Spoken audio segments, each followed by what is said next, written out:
আসসালামু আলাইকুম। সংবাদে আপনাদের সবাইকে স্বাগত জানাচ্ছি। আমি ফিরোজ তোহা। শুরুতেই সংবাদ শিরোনাম জানিয়ে দেব এই মুহূর্তে হাতে পাওয়া সর্বশেষ গুরুত্বপূর্ণ আপডেট বাংলা সংবাদ। শুরুতেই থাকছে, কোনো বিপ্লবীকে খুন করা হলে দায় সরকারের। বৈষম্য বিরোধী ছাত্র আন্দোলনের আহ্বায়ক হাসনাত আব্দুল্লাহ বলেছেন, কোনো বিপ্লবীকে যদি খুন করা হয় তাহলে এই সরকারকে তার দায়ভার নিতে হবে। অতি শিগগিরই পিলখানা হত্যাকাণ্ডের বিচার করতে হবে। আলেম ওলামাদের উপর যে হত্যাকাণ্ড ঘটানো হয়েছে সেগুলোর বিচার করতে হবে। এবারে জানাবো, টেকনাফে অপহৃত বনকর্মী সহ 18 জন উদ্ধার। কক্সবাজারের টেকনাফে সশস্ত্র সন্ত্রাসীদের আস্তানা থেকে অপহৃত বনকর্মী সহ 18 জনকে উদ্ধার করা হয়েছে। আজ মঙ্গলবার বিকাল 5টার দিকে টেকনাফের হিনলা ইউনিয়নের লেদার পশ্চিমের গহীন পাহাড় থেকে স্থানীয় জনতা, বন বিভাগের সহায়তায় পুলিশ, র্যাব, এপিপিএন সদস্যরা তাদেরকে উদ্ধার করেছে।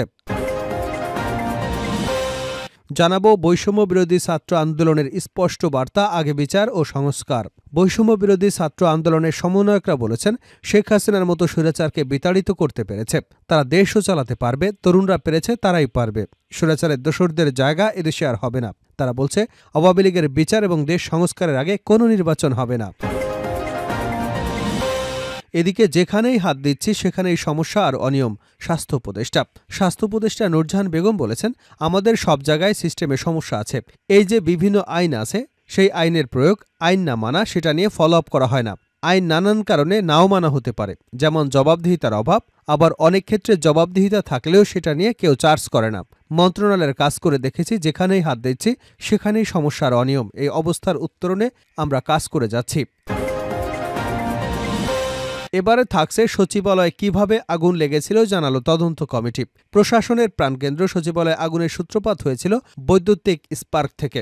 আগুনের ঘটনায় গঠিত উচ্চ পর্যায়ের তদন্ত কমিটির প্রাথমিক প্রতিবেদনে এ তথ্য উঠে এসেছে। মঙ্গলবার সন্ধ্যায় রাষ্ট্রীয় অতিথি ভবন যমুনার সামনে আয়োজিত প্রেস ব্রিফিংয়ে এ তথ্য জানান তদন্ত কমিটির অন্যতম সদস্য, বুয়েট অধ্যাপক ডক্টর মাকসুদ হেলালি। এবং সর্বশেষ জানাবো আন্তর্জাতিক সংবাদ। পুতিনকে নববর্ষের যে চিঠি পাঠালেন কিম। উত্তর কোরিয়ার নেতা কিম জং উন রাশিয়ার প্রেসিডেন্ট ভ্লাদিমির পুতিনকে নববর্ষের শুভেচ্ছা বার্তা জানিয়েছেন। নতুন বছর উপলক্ষে পুতিনকে একটি চিঠি পাঠিয়েছেন তিনি। চিঠিতে তিনি পুতিনকে তার ঘনিষ্ঠ বন্ধু বলে উল্লেখ করেছেন। একই সঙ্গে কিম তার দেশ এবং রাশিয়ার মধ্যে বিদ্যমান ঘনিষ্ঠ দ্বিপাক্ষিক সম্পর্কের প্রশংসাও করেছেন।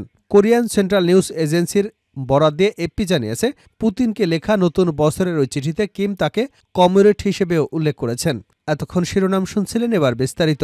প্রিয় দর্শক, আপনি যদি এই চ্যানেলে নতুন হয়ে থাকেন, ভিডিওটি দেখতে দেখতে চ্যানেলটি সাবস্ক্রাইব করে আমাদের সঙ্গে থাকুন। আর এই ভিডিও সম্পর্কে আপনি আপনার মূল্যবান মতামতটি কমেন্ট বক্সে জানিয়ে দিন। আর হ্যাঁ প্রিয় দর্শক, জানিয়ে দিন ভিডিওটি কোথা থেকে দেখছেন।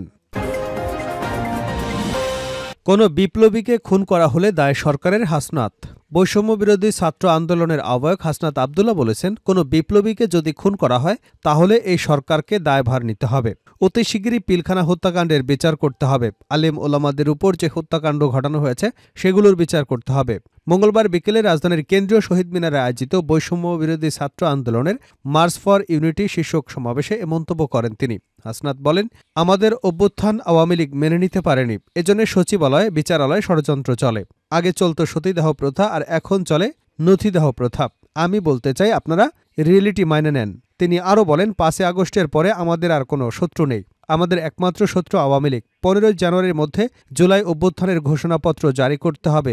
মার্চ ফর ইউনিটি সমাবেশে জাতীয় নাগরিক কমিটির সদস্য আক্তার হোসেন বলেন, এদেশের মানুষ এক নতুন বাংলাদেশ চায়। বাংলাদেশের মানুষ নতুন সংবিধান চায়। বাংলাদেশের মানুষ সংস্কার চায়। বৈষম্য বিরোধী ছাত্র আন্দোলনের নেতারা যখন জুলাই অভ্যুত্থানের ঘোষণাপত্র পাঠের আয়োজনের ঘোষণা দেয়, তখন অন্তর্বর্তী সরকারের পক্ষ থেকে সব রাজনৈতিক সংগঠনের সমন্বয়ে ঘোষণাপত্র পাঠের ঘোষণা দেওয়া হয়। এই ঘোষণা বৈষম্য বিরোধী ছাত্র আন্দোলনের বিজয়। অন্তর্বর্তী সরকারের কাছে বলতে চাই, অবিলম্বে 15 জানুয়ারির মধ্যে জুলাই অভ্যুত্থানের ঘোষণাপত্র পাঠ করতে হবে। তিনি বলেন, আগামী জাতীয় সংসদ নির্বাচনে নির্বাচিত প্রতিনিধিদের মাধ্যমেই নতুন সংবিধান হবে। আগামী নির্বাচন হবে গণপরিষদ নির্বাচন। সে নির্বাচনে নির্বাচিতরাই সংবিধান সংশোধন করবে। বাংলাদেশের মানুষের অসংখ্য চাওয়া আছে। আগামী নির্বাচনে যারা জয়ী হবেন তাদের সেই চাওয়াগুলো পূরণ করতে হবে। টেকনাফে অপহৃত বনকর্মীসহ 18 জন উদ্ধার। কক্সবাজারের টেকনাফে সশস্ত্র সন্ত্রাসীদের আস্তানা থেকে অপহৃত বনকর্মীসহ 18 জনকে উদ্ধার করা হয়েছে। আজ মঙ্গলবার বিকাল 5টার দিকে টেকনাফের হিনলা ইউনিয়নের লেদার পশ্চিমের গহীন পাহাড় থেকে স্থানীয় জনতা, বন বিভাগের সহায়তায় পুলিশ, র্যাব, এপিপিএন সদস্যরা তাদের উদ্ধার করেছে। বন বিভাগের টেকনাফে রেঞ্জ কর্মকর্তা আব্দুর রশিদ জানান, গতকাল সোমবার সকালে হিনলা ইউনিয়নের জাদিমুড়া পাহাড়ে বন বিভাগের জমিতে গাছের চারা রোপণ করতে গিয়ে বনকর্মীসহ 18 জনকে অপহরণ করা হয়। রাতে মুক্তিপণ দাবি করে অপহরণকারীরা ভুক্তভোগীদের পরিবারগুলোকে ফোন দিচ্ছে। মঙ্গলবার বিকেলে 18 জনকে উদ্ধার করা হয়েছে। র্যাব 15-এর সিনিয়র সহকারী পরিচালক ও অতিরিক্ত পুলিশ সুপার মোহাম্মদ কামরুজ্জামান জানান, উদ্ধার অভিযানে অপহরণে জড়িত 2 জনকে আটক করা হয়েছে। একই সঙ্গে অপহরণের চক্রটিও শনাক্ত করা সম্ভব হয়েছে। টেকনাফ মডেল থানার ভারপ্রাপ্ত কর্মকর্তা মোহাম্মদ গিয়াসউদ্দিন জানান, উদ্ধারকৃতদের পাহাড় থেকে বের করা হচ্ছে। তাদের থানায় আনা হলে জিজ্ঞাসাবাদ করে বিস্তারিত তথ্য সংগ্রহ করা হবে। বৈষম্য বিরোধী ছাত্র আন্দোলনের স্পষ্ট বার্তা, আগে বিচার ও সংস্কার। বৈষম্য বিরোধী ছাত্র আন্দোলনের সমন্বয়করা বলেছেন, যারা হাসিনার মতো স্বৈরাচারকে বিতাড়িত করতে পেরেছে তারা দেশও চালাতে পারবে। তরুণরা পেরেছে, পারবে। স্বৈরাচারের দোসরদের জায়গা এদেশে আর হবে না। তারা বলেছেন, আওয়ামী লীগের বিচার এবং দেশ সংস্কারের আগে কোনো নির্বাচন হবে না।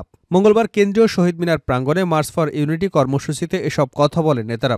বৈষম্য বিরোধী ছাত্র আন্দোলনের ডাকে সাধারণ জনতা এবং শিক্ষার্থীদের ঢল নামে কেন্দ্রীয় শহীদ মিনার এলাকায়। সমাবেশস্থল পরিপূর্ণ হয়ে ওঠে।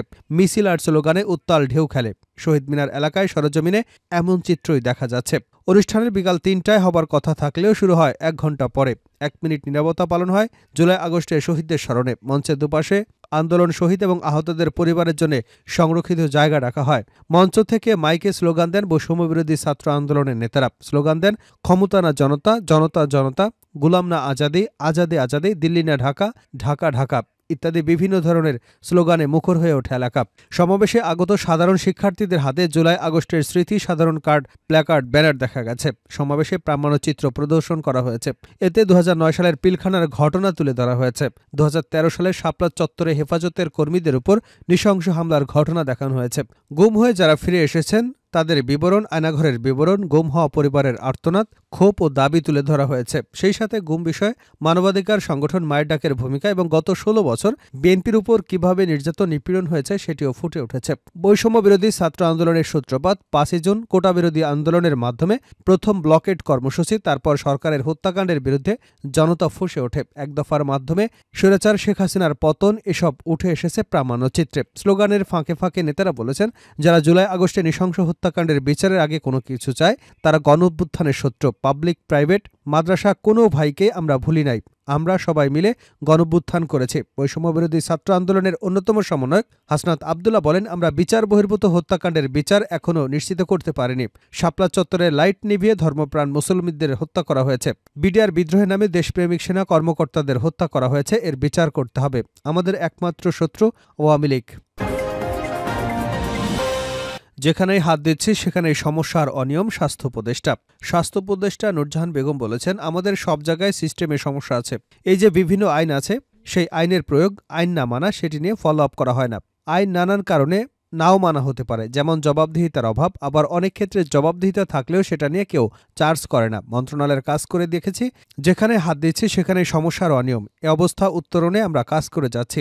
মঙ্গলবার রাজধানীতে আয়োজিত ঔষধ শিল্প সংশ্লিষ্ট অংশীজনদের সঙ্গে মত বিনিময় সভায় এসব কথা বলেন তিনি। স্বাস্থ্য উপদেষ্টা বলেন, আমার মনে হয় আমরা সবাই যে জায়গায় আছি, প্রত্যেকে যদি নিজেদের জায়গা থেকে একটু স্যাক্রিফাইস করি, একটু একটু করে যদি অভ্যাসটা আমরা তৈরি করতে পারি, তাহলে দেশ হিসেবে আমরা আগাতে পারব। আর সমস্যা, অনিয়ম উত্তরণে আমরা কাজ করছি।